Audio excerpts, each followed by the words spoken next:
When you guys go to a temple and there are 500 people waiting in line, and you break the line and go into the front of the temple by virtue of partly necessity, partly whatever, because people will take pictures and all of that. What does that act, what is the summary of that act inside of your head? I've never done that. मैं line में लगा. I have done that, but honestly, that's why what he's saying, I connect to it, that it doesn't give you that same feeling. But in Mumbai or in India, if I want to go to a temple, it just becomes a little difficult if I don't do that. So, अगर मेरे मन में आया, वो होता है ना, मन में आया तो जाना चाहिए बोलते हैं. So, मन में आया तो you should go. There is a part that feels like it's not fair, but can I do anything about it? I'm going to stand in that line, okay, if there's going to be no pictures and nobody is going to do anything about it. What is religion for you guys? Let's start with Rahul. Why are you religious? Again, I'll just go back to saying you see and learn certain things when you grow up, and my parents were very religious. I saw them pray. What if you were born in a box? It would be very different. Of course, it would be very different. You are, like you said, you are who you are today from the things that you've learned growing up and your experiences, what you watched, and you always have someone you look up to. And as kids, it's generally your parents, and what my parents did and what I saw. That's what I learned. And as I grew, obviously, like my relationship with God has changed over time. My parents worship, let's say, Shivji, and that's what that's what I was taught. But then as I grew up, like my calling was something else. I might want to go to a Hanuman Mandir or things like that. So then my connection changed. What do you mean by calling? If you change from... You find your own faith and beliefs. Yeah, it's just, yeah. Is there a different interpretation of the faith that you're resonating with? When you say you went from a particular temple to another kind of temple, what do you mean by calling? What changed? As you grow, as I learned or as I read more about the Hindu religion, our books, and then, at whatever stage you are in your life, you feel like, okay, this is the God that'll, there are gods, right? Like for wisdom, you have a God, for strength, you have a God, for peace and happiness, for everything. There's different gods in our culture, which is great. So like, at each stage when I felt like this is what I'm searching, let's say if peace is what I'm searching, I'll go to a mandir that I feel like can give me that. Do you go more often to seek forgiveness or say thank you? Nothing. Or ask for something? Neither. I just like to go and sit, and like I said, I just feel like it reminds me of a time where I had nothing, and I could just everything that I've gotten from there on is a blessing and a gift. So I just go there to sit and remember that at times I had nothing, and I should be grateful for everything that I have now, which is very difficult in the line of work we are. We keep forgetting like how much we have achieved, and we only keep looking at our failures and how much more you need to achieve. But sometimes it's good to just sit and look back and think and just say your thanks and say your piece and just go back to those days where you had nothing. So I like that 10-15 minutes. So is the act of reminding yourself of how far you've come, is that the high when you're at a temple?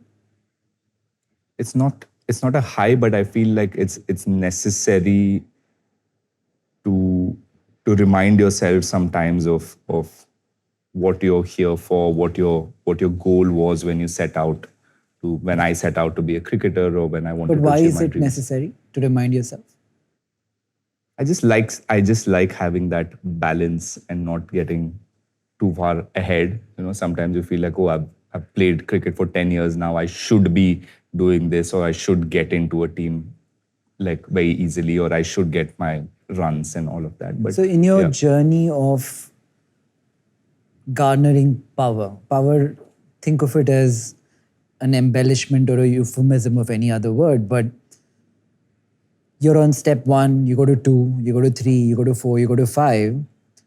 At 5, when you go to a temple and remind yourself of 3, are you hedging your bets against the future event of 6 or 7 or whichever way that might go?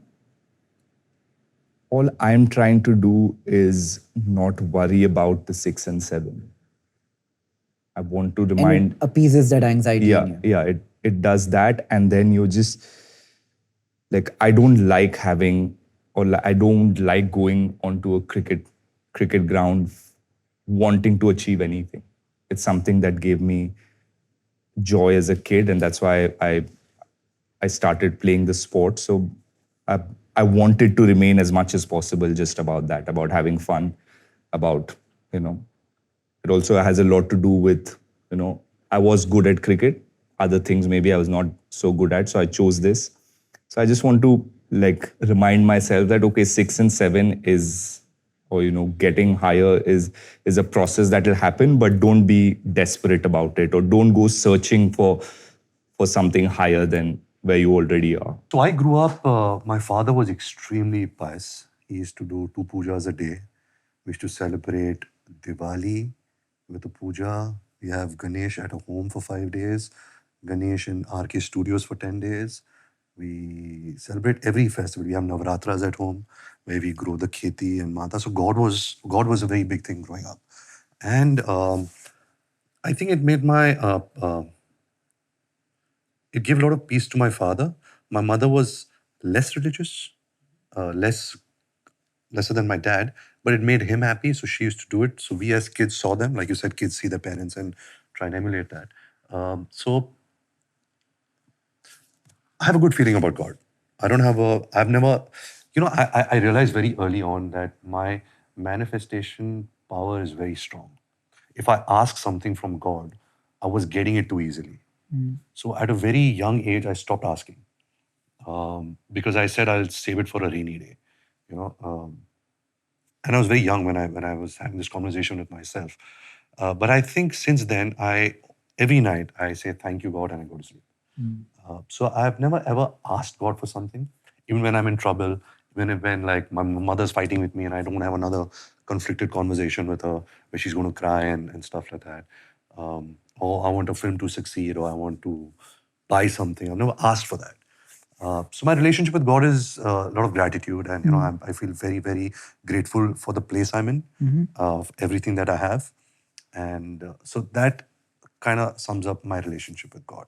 I started believing a lot in the Sanatan Dharma. I think I started reading a lot about it in the last couple of years. I went quite deep into what it is, what the effects are, and